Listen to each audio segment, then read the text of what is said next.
need to buy yourself a gun. What? A gun? What? Like a handgun for personal protection. If somebody tries to mug you. What? What if your government tries to throw you in a can? What? You're gonna want a shotgun.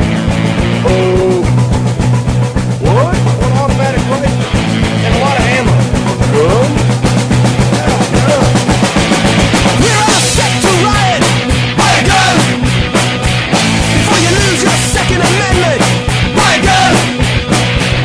They'll burn you out like you wake coming. They'll stick your ass in a camp. Jack-footed cops in riot gear, gonna kick your ass and laugh.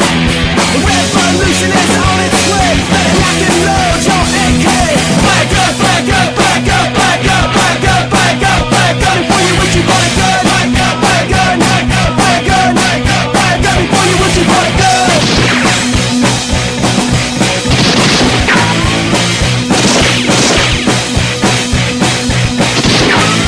We're all set to riot.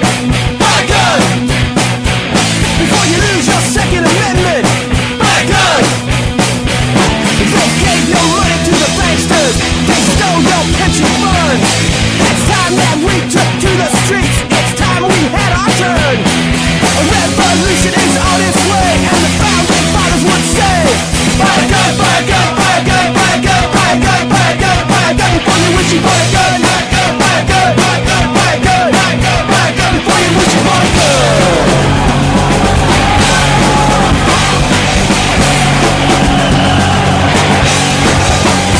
You got a riot in the streets.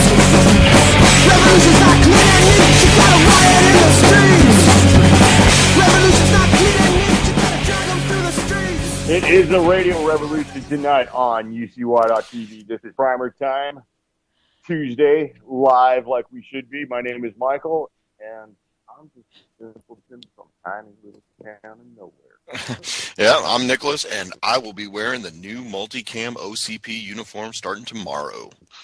Okay, what's the difference in that? So that's not that same digital gray cam. Oh, that's the new. Yeah, so for those of you who are not, really up to speed on what the U.S. Army wears as a battle dress uniform, we have something called the Army camouflage, or the we call it ACU for short. It is a predominantly foliage green with lighter tones of green digital camouflage pattern, and it fits in with absolutely no terrain on Earth.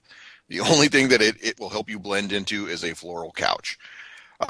We have made a move to something that is made commercially under the name Multicam, and since the Army does not want to pay Cry Precision, who is the owner of the patent for that pattern, the amount of money that they want to charge for it, they have developed something which is clearly copyright infringement, and they've developed something called Scorpion, which is the new Army's camouflage pattern, or operational camouflage pattern. So, I actually have two new sets of uniforms that have been, sewn and altered and ready to go, and tomorrow is the first day I will break them out. So Okay, so let's get into something here just on this. Your military uniform consists of what prior to badges, labels, all that? say that again. I couldn't hear you, man. Your uniform consists of what? Boots, your socks. Yep, you got boots, you got socks, you got drawers, you got belt, you've got shirt, you've got an overgarment or a blouse, and you've got a soft cap. So soft cap is that's probably the most important thing because it keeps the sun out of your head. All right. Now, with regards to items like socks and the underpants and your T-shirt, that's, I guess, that blouse, are those regulated items?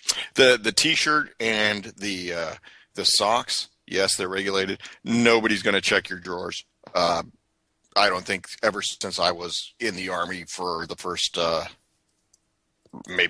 or 3 years that I was in service that I actually had to have the Army issued brown drawers.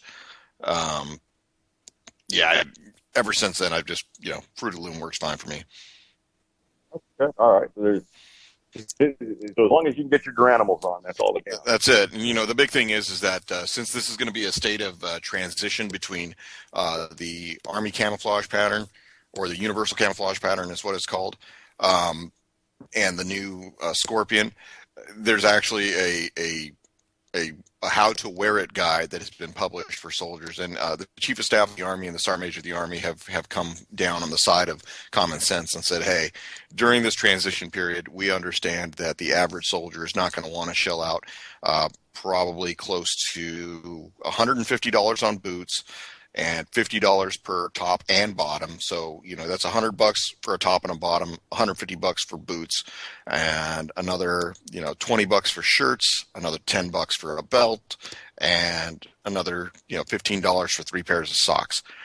You add all that up, and that's a significant chunk for one uniform, where our annual clothing, our clothing reimbursement that we get, what's called a uniform allowance, that is only roughly about $500.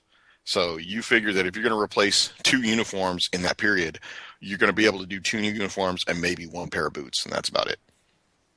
That's pretty rough. Now, how often do you see the Army? Okay, I lost you there, but it sounds like you're saying how often does the Army go through and change patterns? No. How often, or the very decision? Yeah, Michael, you're dropping in and out.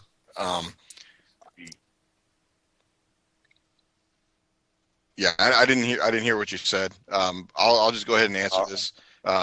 We had from 2005 is when we started the Universal Camouflage pattern, and it's now 2016. So we had about 11 years of the UCP. Now we're moving into the multicam. The regular woodland battle camouflage that came in the 80s, that lasted 30-something, almost 30-something years, 25 years. The universal camouflage pattern was widely seen as a big fail. So I think that this pattern that we have now, it's very similar to the DPM pattern that the British Army uses. The British have different configurations for their chest pockets and things like that, but it's realistically it's the same pattern. All right. So in regards to Army decisions, there's been some talk, and we've covered it, regarding the Army pistol program. And there's been the modular handgun system. That's right. And there's been some talk, and we've both got our own opinions on it, you being in the military and me being a supposedly paying honorable civilian. And we both come to the conclusion that a handgun for the military is 99% of the time in the holster. Correct? Yeah, I mean, you got to look at the pistol as this way. This is your last ditch method of self-defense. This is not something that is an offensive weapon. This is a defensive weapon. Right, and being such, due to current consumer technology that's out there, there really isn't a need for the Army to reinvent the wheel on this. And we've both stated that. And really the basic shortcoming of what you see in the Army pistol is kind of similarly what I see. It's the ammunition. It's not actually the shortcoming of the pistol. Because the current pistol, the M9 or the 92 FS Beretta, is a solid platform. It's definitely a large platform. It's not perfectly tailored to everybody, but no handgun is perfectly tailored to everybody. But it is a fine, serviceable pistol made by a company that's got an excellent history of quality and fine products. When we look at the 124 grain full metal jacketed ammo that the NATO standards load, we find that to be the great big disappointment, because you can see that another comparable hollow point bullet the same weight has a much greater effect on the target than a ball ammunition. And that's the big problem. There's no handgun design that can change that unless you overcome that ammunition. Yeah, and this is one of those things that, the United States operated under an assumption about the use of hollow point ammunition in conflict. That I think was centered largely around, uneducated people's interpretations. A hollow point ammunition is not altered like you would say something that was done during World War I, where, soldiers were, they were basically taking and making modifications to the ball ammunition that they were outfitted with in order to go ahead and start some fragmentation. This is ammunition that's designed to hold weight retention, but it's designed to have rapid expansion.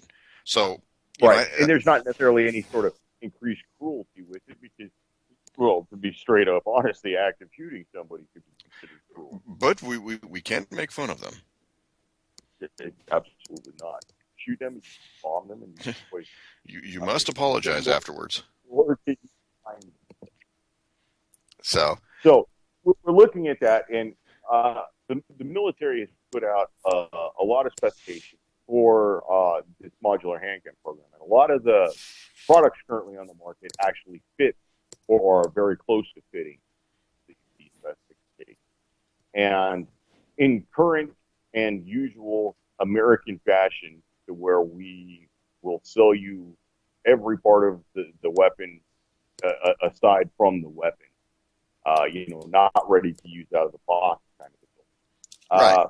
Several handgun companies have come together and designed brand new pistols to enter this competition, and which is nice, but there's really no innovation.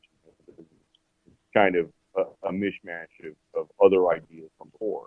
And and part of that is also to meet the requirements that have been issued by this board that's set to select this modular handgun system.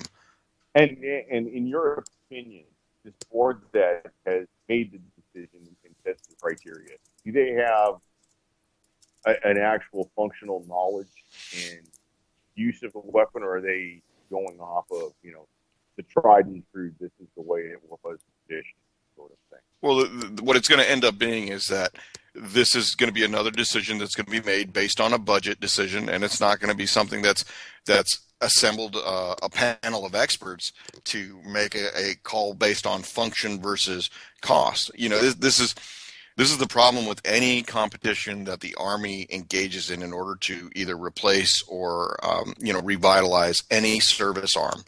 So, we've seen it with the competition that the Army used to, replace the carbine, the M4, squashing that. We've had the same, service pistol for a good 30 years. It's sad, but, the Chief of Staff of the Army testified in front of Congress and said that, if you want to go ahead and get a new system, you give me $17 million on a credit card, and I'll make a call tonight and outfit everybody in the military with a pistol, and I'll get a discount on bulk buys. That was a paraphrase for General Mark Milley, who was the Army Chief of Staff. There's a lot more intelligent ways to go about this. Probably the best step that any service branch could take would be to get rid of the bureaucrats who are trying to make a decision in favor of people who actually have a vested interest in the use of the weapon. And I think that would be, your first step in getting this thing right. Right, and this general sort of made the implication that he could outfit everybody with a Glock, and that's probably, I think, if Glock was to get a contract, I truly believe that they could make a pistol that costs $350 and have one for every member of the military, every member of the Department of Defense, and I'm sure you would probably save, have the same number of spare parts and replacements and magazines and the armor and the new training program and all the infrastructure that goes with having a new pistol. But I would bet that by using something that's commercially available, tried and true, time tested now with the Glock, that you would save a good money. And training program for Glock is fairly basic. Shooting. Well, and the good thing is too, cops aren't geniuses with guns, and for the most part, they can operate a Glock safely. Yeah, and the thing is that probably 90% of the Army's armorers, the folks who run an arms room and perform, basic unit level maintenance on these pistols are already Glock certified armorers, because they take the time of their own accord to go, attend these training programs that get them an armorer certification from Glock itself.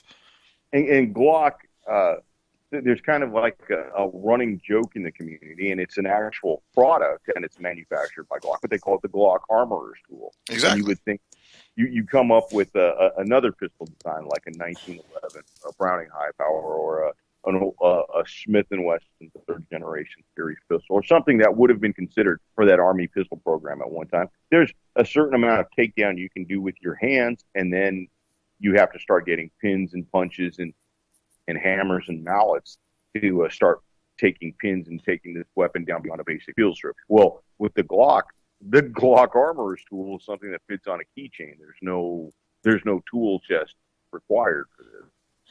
So, Yeah. I mean, that in itself is a great big step, and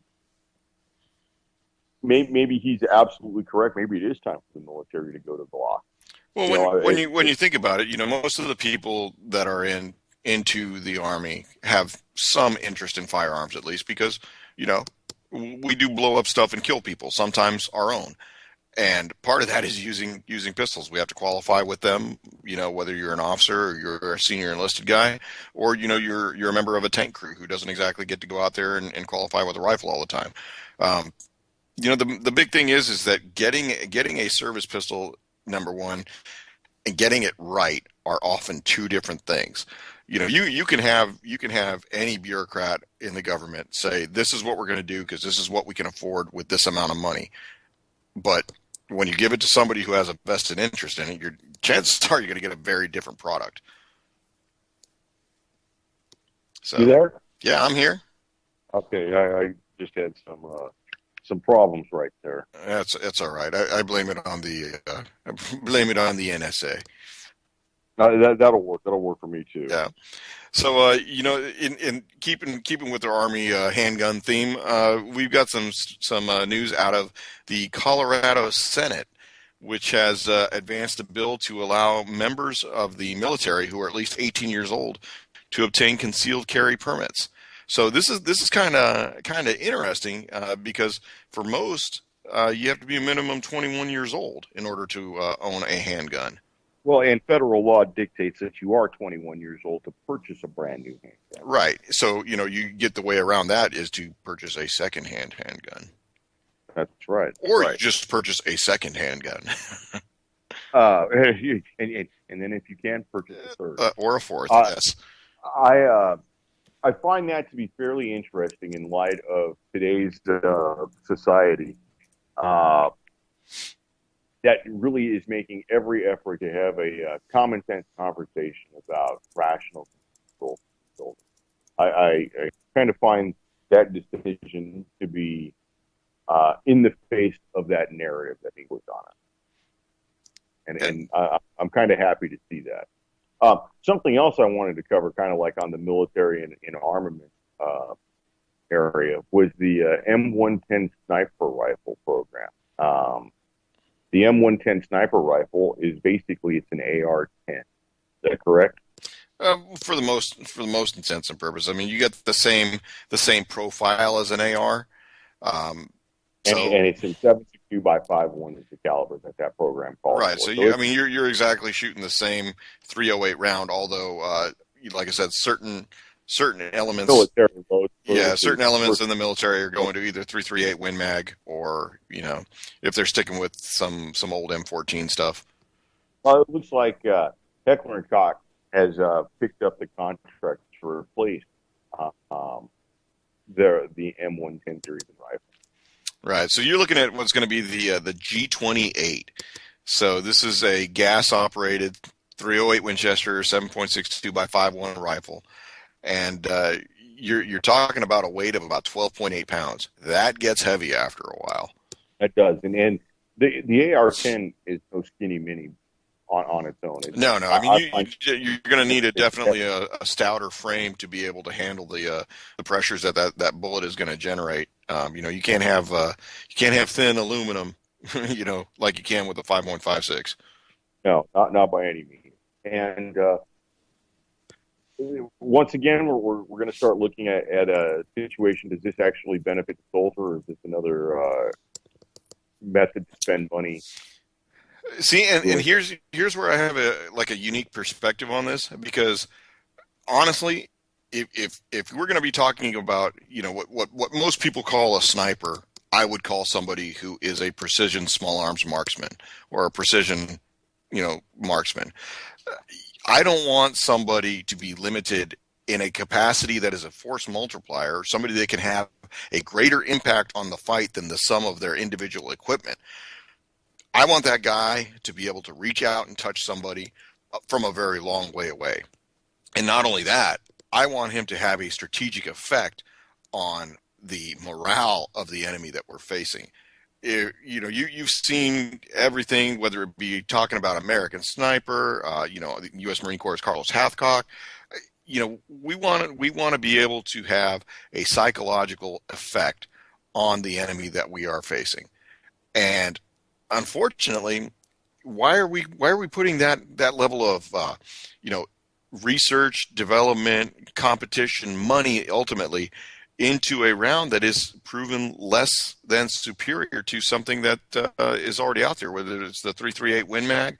I'll tell you, 7.62 has its limitations, and that's why the Army, when it comes to most precision marksman stuff, goes to a 50 caliber Barrett. That's just my take on it. 338 is great for, whether it's you want to lay down suppressive fire, you want to use it as a coaxial machine gun on the inside of a tank. When it comes to a precision small arms marksman, I think there's better options. That's fair enough.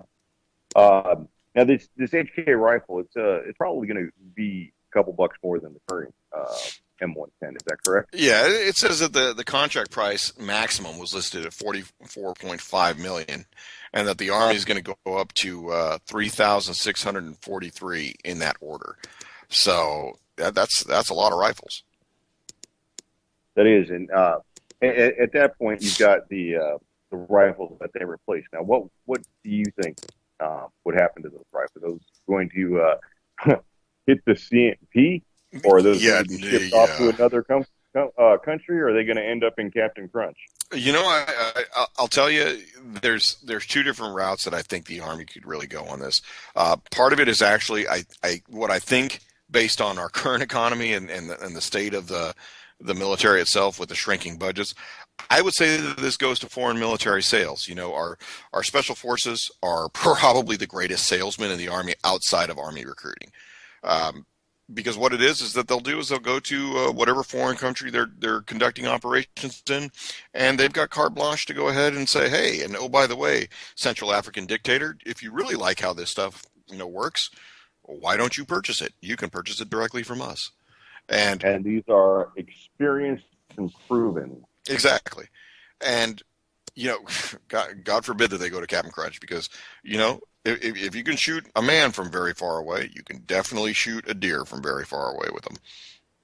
That's right. And as we've seen with several states and really restrictions on sportsmen in all areas of life, whether it's restrictions on sportsmen by licensure, or restrictions on sportsmen by the areas you're allowed to operate in, or the months, or just the increased patrolling, quote unquote patrolling of, let's just, from my experience down here being on the water, game and fish, checking everybody. And it really seems to me that they're looking to gain revenue and enforce a will on people. And I think bringing military surplus AR-10 to the public.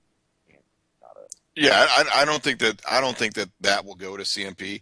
And that's honestly the way I look at it is, an organization like the CMP will be a victim at some point of a presidential administration. At some point, the CMP will come under the budget crunch and will say, we're no longer funding this program. And oh, by the way, those 45s that you wanted to get, never going to happen.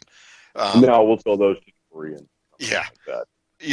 And the sad thing is that a lot of those rifles, whether they come from the Marine Corps and they go back through retrofit, or they go through Army units and they go back through they go through Redstone Arsenal or whatever it is to get repaired and modified and the different things that they could do to bring them back up to within specifications. Why not put that back out for public consumption?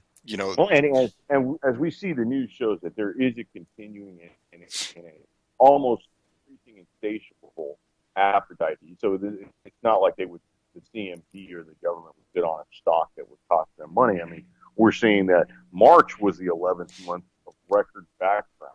Yeah, and it's not slowing down. The other show reports it's not slowing down at all. No, and there is a great consumer demand.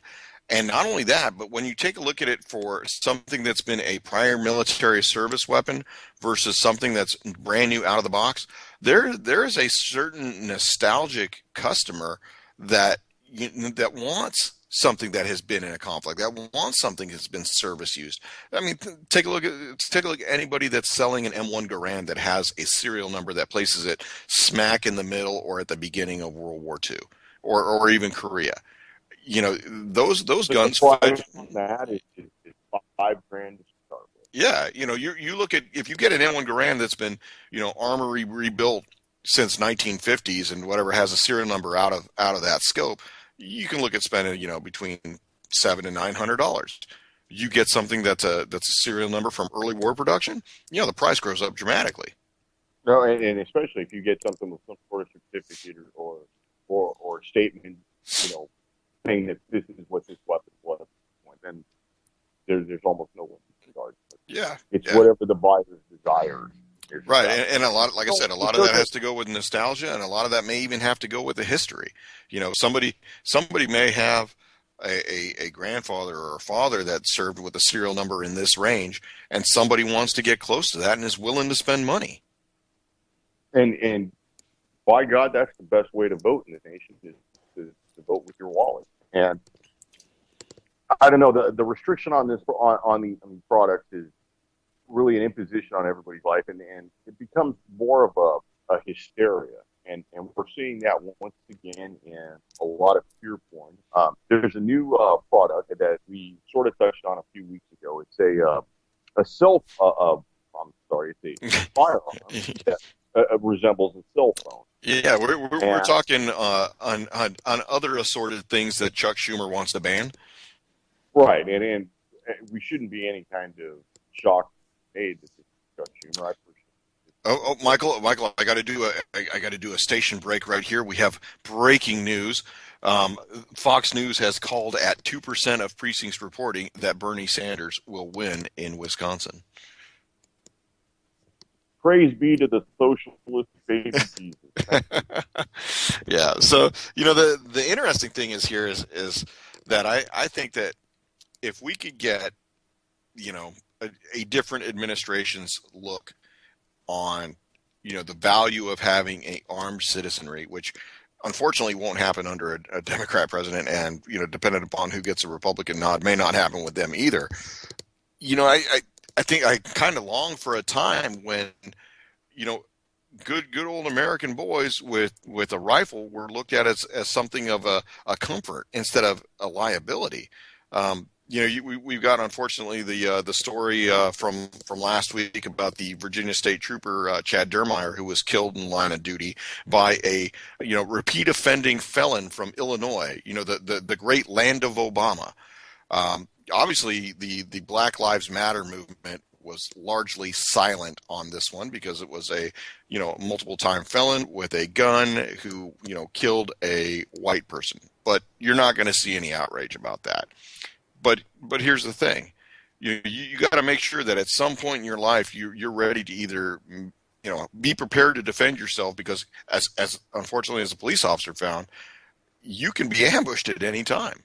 And this not only that, but as a private citizen, the courts have ruled that the police have no duty to defend. Right. Basically collect and serve for the state is to enforce the laws and regulations, not necessarily.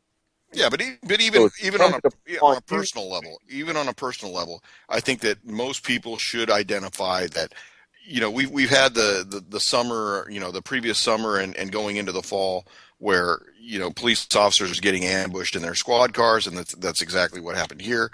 Well, and then we also have to look at these stories that grab big headlines, like police officers getting attacked in their squad cars and ambushed and shot at gas stations and all that. And then the truth comes out 3 weeks later that, okay, well, this guy had a negligent discharge while cleaning his weapon.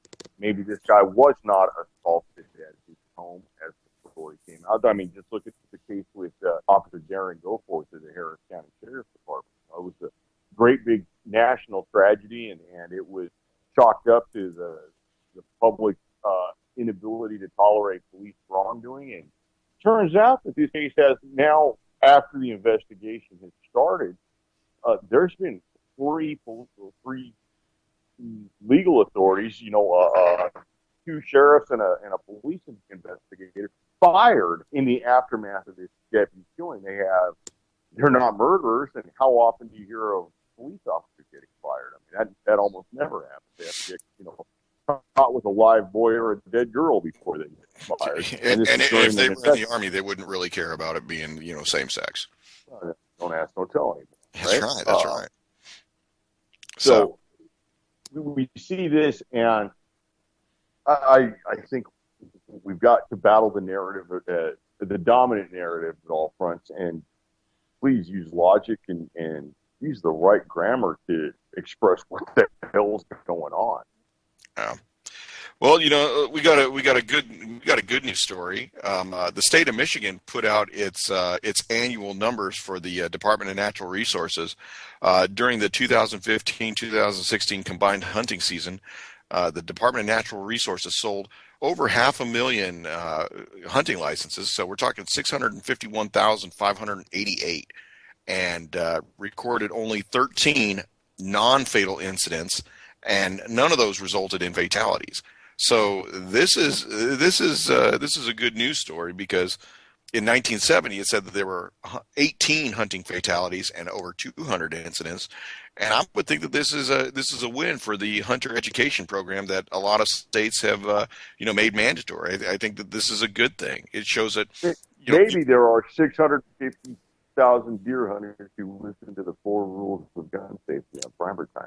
Yeah, quite possibly. I would like to think that we have that kind of following, but I'm happy to report that we usually get the 15 to 18 in chat, plus whatever our assorted sundry listeners on the UCY channel give us. But I think that, again, it goes to, we have an educated population in some regards. People will put on Dancing with the Stars when they want to zone out, or they'll sit there on the TV and watch, 4 hours of football. But when it comes to, doing something that's, number one, it's a constitutionally protected right. It's something that can be a therapeutic exercise, and it's something that a lot of families say that brings them closer together. And to be able to have that many people out in the woods with firearms, and to have that few accidents, you put 651,000 people in cars with cell phones, and you tell me if you only have 13 non-fatal accidents. Oh, I don't believe so. Now let's take a look at that 650,000 number up. How does that, if you were to take that and provide the common adage of sniper rifle to these hunters, because you could figure that a hunter usually has scope bolt action rifle. That's kind of common. Where does that 650 number stack up in comparison to other named arms?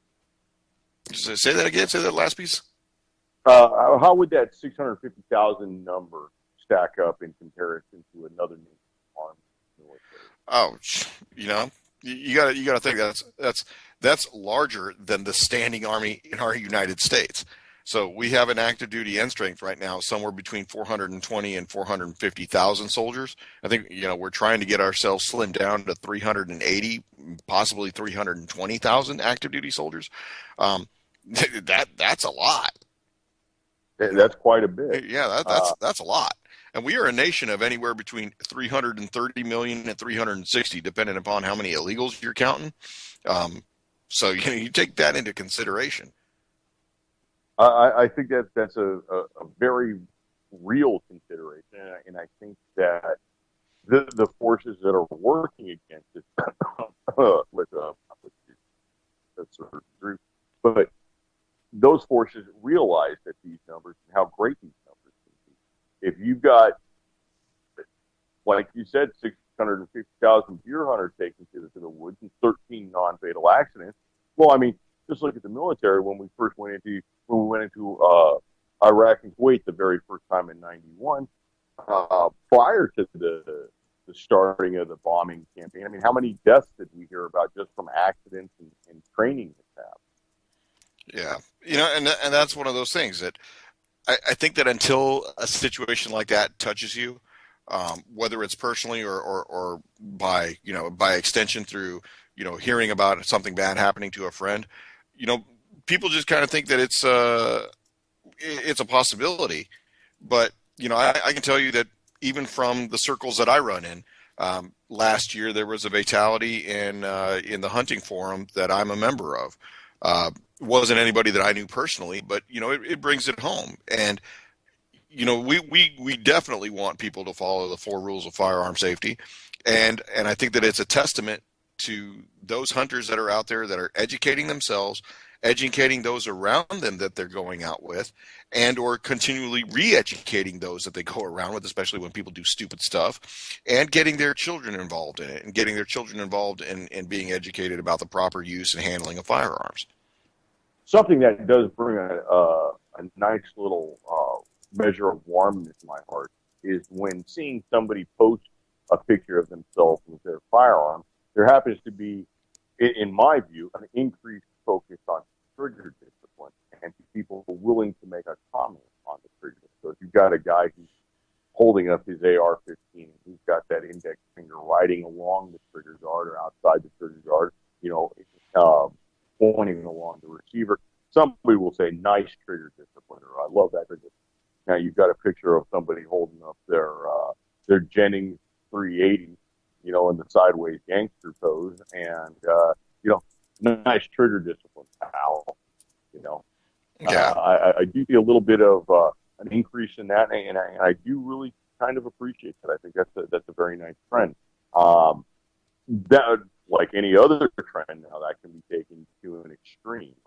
I do notice that in a lot of firearms-related videos on YouTube, especially when they're giving a review of a certain firearm or examining a firearm or an unboxing video or something. I think the willingness of the presenter to be called out for any sort of violation of the 4 rules of gun safety ends up almost becoming a contest to see who takes on somebody. And for the most part, I think, if you're doing an unboxing, it's a brand, you can kind of just check and show that the weapon is empty. And then if you happen to point it at the camera after you've shown that the weapon is empty to get a different view, I'm sure that's something you'd almost do at home if you had verified that your weapon was empty in your exam. I don't really think that there's any place for people to go gung-ho and almost be a quote unquote trigger discipline Nazi or something like that. Yeah. I just dropped a photo of government trigger discipline in chat. So if you want to see what we're talking about and get a picture of that, you'll have the Border Patrol agent in Miami with a very young and decidedly less communist Elian Gonzalez being removed from his relative's home. You'll see the Border Patrol agent pretty much keeping his finger outside the magazine well. It appears to be using the MP5 version of that. Yeah, I believe that it's an HK MP5 in that picture, and that's a pretty nice weapon. Unfortunately, that was kind of tagged and bagged by the Gun Control Act of '94, and just didn't quite meet the sporting purposes. And yeah, that's a rare one, man. Yeah. So, but I mean, the $3,500. The picture speaks volumes, because when you see somebody getting ready to use a firearm in a potentially dangerous situation, I'd hope the guy is professional enough to make sure that he's not going to engage in an action that's going to end up being a negligent discharge. That's right. So let's cover those 4 rules against safety. Lay it on me, my brother. All right, first rule of gun safety is every firearm is loaded until you physically and visually ensure that it is not loaded. Go ahead, crack open that action, clean that cylinder, pull that slide back, and drop that magazine. So that thing. Rule number 2 is keep in mind muzzle direction. Do not cover anything. Do not destroy. Rule number 3 is nobody's target. Nobody's on target at all times. And rule number 4, truly the most important rule, exactly what we're talking about right here in this situation with Eli Gonzalez and Jack Buda Thugman with a gun. Keep your booger hook off the bang switch until you are ready to shoot the young seasoned child in the head. Oh, there you go. Couldn't have said it better myself. Yeah, well, and I'm not saying death con. Yeah. So, it's interesting that we've got the good news story about the hunters in Michigan. Because for anybody that wants to talk about deer hunting, Michigan is one of those prime spots for it. When it comes to a lot of other things, we talked a little bit earlier about something that is it a firearm? Is it a bow? Is it a primitive weapon? Is it newfangled? We're talking about the Benjamin air bow being marketed by Crossman. And I'll tell you what, today is the very first time that I've seen it. And this has given me some sort of, I guess, a spark of hope for some sort of innovation in the sporting firearms and outdoors. It's almost a revolutionary design. It's very space age looking, minus the real tree camo and mossy oak details that apply to this. But this is kind of a hybrid of a rifle and a crossbow. An air rifle and a crossbow. And apparently you can fire 8 bolts or arrows from this in the same time that you would be able to fire 3 bolts from a standard crossbow. Pretty nifty idea, but like with all nifty ideas, this one's kind of spendy. It comes in at like $8.99 MSRP, and I think that would be a nifty idea. I've got better things to say. Yeah, when you talk about it, according to the manufacturer's website, of course they've got the ever reputable Jeremy Shockey on there. The image that they give you at the target range shows the 8 bolts inside the 9 and 10 rings, actually all inside the 10 ring. What it's talking about is this is 3,000 psi compressed air. Each dose of compressed air is regulated to give you 8 shots at 450 feet per second, which is quite a bit faster than most compound bows and is comparable to most crossbows on the higher end scale. The interesting thing is that it's 160 feet per second with 375 grain bolts at 375 grain bolts at 450 feet per second. 375 grain bolts. Yeah. You start looking at differing bullet weights, and you've got a 9mm, which comes in, I think the maximum heaviest 9mm I've ever seen is 154 grains. Most often the blinky ammo in 9mm is 115 grains. Now that moves at a significantly faster rate, but 375 is a good deal greater than 150. Surprisingly, when I did some research into this a while back, due to some of my contacts in the hunting forum, I've got some folks that are disabled hunters, and this to me is a really good compromise for those folks that don't have the full use of their hands. They may not be able to operate a cocking lever or a cocking string on a traditional crossbow.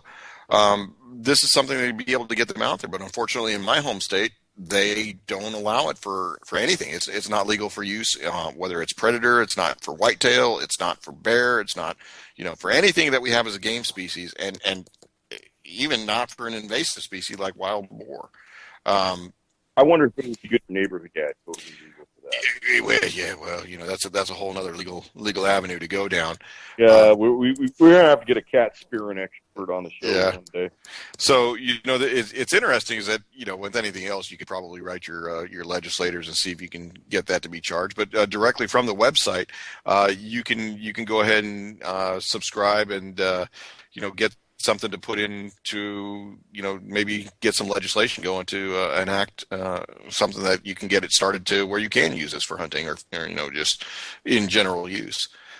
We here for PrimerTime endorse writing many letters to your legislators and hope that he will change it. Definitely. And here's the thing, at $900, yeah, okay, $900 is pricey for what is ultimately a crossbow. But okay, so let's take that, and this is totally off the cuff, not non-scripted or anything. You got $900 to spend on a firearm accessory, not necessarily a firearm. Oh yes. What do you spend? What do I spend that $900 on? Right. You have a $900 firearm item that is not a firearm. That would be a replacement for this Crossman Benjamin airbow with really cool. Yeah, if we're talking kind of limited in we're talking an accessory to a firearm, depending upon what I see that catches my eye, right off the top of my head, the word optic is screaming at me. If you have $900 to blow and not buy a firearm, for me at least, your gun can be crap, but your optics better be top notch. Yeah, as long as you can put that bullet somewhere within the target that you're aiming at, and let's say within 2 minutes of angle, even, you're just as good as a guy with a 6.5 Mannlicher Carcano could be just as good as a man with a an R8 laser and some odd 428 German caliber or something like that. Yeah. For me, for the $900, if I've got to spend that on a not on a firearm, but on a firearm accessory. There's a company called Fostech Outdoors that makes basically a bump fire stock for a 1022 that doesn't have that same AR-15 slide fire look. It looks more like a traditional 1022 stock, and that looks like a really nifty item. I believe they want $350 for the stock, and then you have to buy a chimney trigger pack, which ends up being another $350. So I think with that, I'd buy that Fostech Outdoorsman or the Fostech Outdoors N22 bump fire stock. Probably 4 or 5 more of those BX25 magazines, and then try to spend the rest. Yeah, see, I was looking at buying one item. Well, I was just trying to spend a whole $900. Oh, trust me, I could spend a whole $900 on one scope. That's not a problem. Well, I was almost kind of considering those to be one item because they're all, at the same time. So, and to be honest, if that kind of money, I can make a stutter in 22, especially in a 1022 platform that's absolutely legal, and I'm not going to the pokey for it. Hell yeah, I want one of those, but I don't really want that money right now. Yeah. Well, Michael, I wanted to get your opinion on something I actually saw in the store the other day, and I kind of looked at it and I thought, I see the utility in it. It's been done before. What's your take on the Savage Model 42 combination gun? This is an over/under 22 and 410 rifle, or you get it 20 gauge and 223. Is that correct? No. You either get it in 22 and a 410, or in 22 Win Mag and 410. Oh, okay. I like the idea of the combination gun. I don't like the idea of the new price that they're putting on basically old break action technology.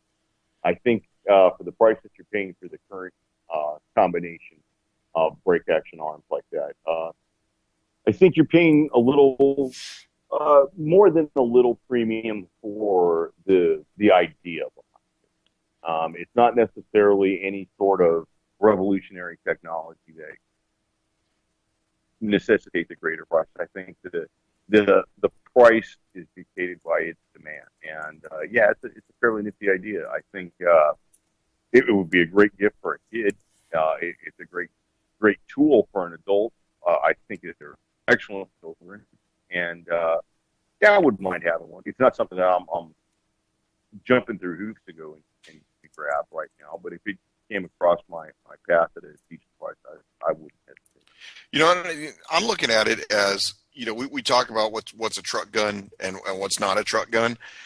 This to me kind of falls into the survival rifle category, and you know, I could see a use for it, and especially in some place where maybe you may be in an area that has a lot of forest, specifically because if you're going to be able to take, you know, squirrel, that would be something that I think would be a great weapon for. You know, you're going to be able to use either the 410 or the 22, depending upon, you know, what you're probably more accurate with. And let's just say you've got hog in your area. Well, what did you say it was? It was a you have a 22 Hornet. No. You have either the 22 and the 410 or the 22 Win Mag and the 410. I'd say you could, with a well-placed shot, you could take a hog with a 22 Magnum. Oh, definitely. Yeah, every it may violate laws in certain areas, but I think if it was a situation where you had to procure food to eat, I think 22 Magnum could do it. Yeah. So just for our viewing public, I went ahead and dropped in a photo into chat for the viral Clip-A-Zine photo. We've got a urban youth with the revolver and the extended round magazine. So you see anybody that's looking like that, you need to go ahead and refer them to PrimerTime for our 4 rules of firearm safety. And we will also give the 4 rules of magazine insertion safety, which number 1, you cannot insert it into a revolver, and number 2, you cannot insert it into a revolver backwards. Yeah. So there's a couple of ways we can branch out with our education outreach, we'll call it. And soon we will be offering midnight basketball. Yeah. So one of the things that I wanted to bring up, we talked about optics there for a second. You know, just wanted to kind of put out a deal that I saw. Not that we ever get any kind of funding or any kind of sponsorship from this company. Natchez Shooting Sports. They actually have a deal right now. Anybody that has an AR rifle, that is, they have a deal on the Nikon P223 optic, which is optimized for 223s and AR-15s in the 5.56 caliber. $75, and you know, it's factory refurbished, but I'll tell you what, those routinely go for double that price. And then in addition to that, you know, you gotta get yourself a decent mount in order to mount that to the Picatinny rail on your rifle. That's something that I think, you know, a lot of people may miss, and I just wanted to go ahead and get that out there, because a decent scope, which Nikon is known for, you put that out there for $75, and that's a good deal, folks. Yeah, I think somebody would snap that up, and maybe that's going to be one of those options that, or one of those products that doesn't last very long on that website. No, I think it's going to be sold quick. That's kind of interesting. We covered this a few months back. There's a company called Polymer 80, and we discussed that they were making 80% pistol frames. Usually, 80% pistol frames to this point have just been 1911. Well, they've come out with a polymer Glock style frame that's 80%, which means that you have 20% of the frame to still drill out or mill out to create the actual firearm. Those are now in production, and you buy one from their website for $135. I think their normal price is $180. I'm seriously considering getting one and building my own block that way. I don't think you save much money that way, but you become, just like with building your own AR-15, you become intimately familiar. And the Glock, once again, is a proven table platform, and there's plenty of aftermarket support for it. And yeah, I think it'd be kind of cool to have a not Glock. Right. Because I pretty much, it's the only stock Glock part that you have to buy. I don't think there's any company that makes an aftermarket locking Glock. So you could have a Glock that is 95% non-Glock. and what other kind of Glock is there if it's not 95% or more? Right. And we'll have to give a shout out to Yeah. So, it's another whirlwind. And their absolute 20-day baseball. Yeah, I was gonna say we've gone through another whirlwind of a week. I actually had that white cocaine that falls from the sky hit my ride into work today. It is now April, and we've got the white stuff falling. Well, what the hell is up with that? I believe that's what they would call global warming. Yeah. Yeah, it's crazy. We're actually getting the polar vortex tonight. We have freeze warnings in my area, and people are shitting their pants. So, well, to be honest with you, it was 75 today, and I worked for very, very nice. no, we ended up getting up to a grand total of 50. The wind was the killer. There was some frost on the ground. Did have to bring some plants inside. I did my spring planting. I've got right now some strawberries and some onions. And I didn't want all my good work in the early season to go to waste. So these guys get to stay inside for the next 2 days until we start getting some warmer weather. But the only other time that I've ever seen it snow in April, I believe we lived in Washington. It was about 1988. That's a long time ago. Yeah, I know. Go figure, huh? Wow. Yeah. Wow. Yeah, no, we were 75, and honestly, I think we've got like the next 3 weeks are the best. It's the best weather we're going to have in Miami. After that, we enter the period where we like whether or not the creator loves it. Yeah. Whether or not he's just really, really angry with us, and that's why he sends the. Yeah. How have we angered God? But yeah, no, I kind of looking forward to getting out and maybe doing a little bit of shooting this week. Life has changed a little bit to where I can kind of get back out and do stuff. So yeah, I hear you. Nice. I'd like the weather to improve so that way I can go ahead and definitely go out there and do some groundhog control out on the farm. For those of you in different areas that are going to be getting ready to experience spring turkey season, definitely pay attention to those 4 rules of firearm safety, especially knowing what your target is and knowing what lies beyond your target. If we got some hunters in the in our listening audience, good luck to you. I may try my hand at turkey season this year. I've never shot a turkey, and I've only seen live turkeys in the field twice in my lifetime. So I definitely excited about it.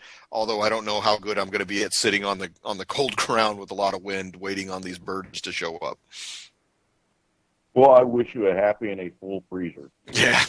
I think you can take 3 in this season. So 3 turkeys, that's a lot of food, man. Yeah, considering what I talk to most folks are, they said that they'll save the fan,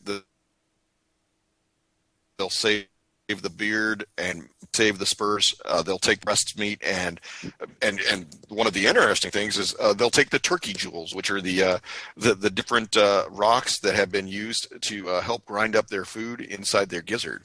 Some folks that I hunt with say that they can get some almost like a rock polisher action out of that, and they these turkeys are pecking around at the ground and eating all kinds of interesting rocks. So possibly people make jewelry out of that stuff.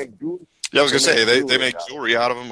One person opined that they actually just save the desirable ones inside of a glass jar, and they turn that into a kaleidoscope for their children. Well, I wonder if they can do the same thing with like bladder stones. Yeah, gallstones, no thanks. Oh, that'd be great. Yeah, that would be pleasant. Yeah, so like I said, we did another fast hour. Where does the time go? I want to give a big shout out to a friend of PrimerTime, our buddy Chris. Godspeed, go where you go, and get home safe. Michael's good to talk to you again. Nick, it was always wonderful to speak to you, and man, you're like a brother to me or something. Yeah. Nick, I just got to say right now, thank you to you. Like, provides this platform is an amazing platform. She's this is a gift that we couldn't pay for. It gives us the chance to speak on a subject we love. Let you know what we feel. Got your flag.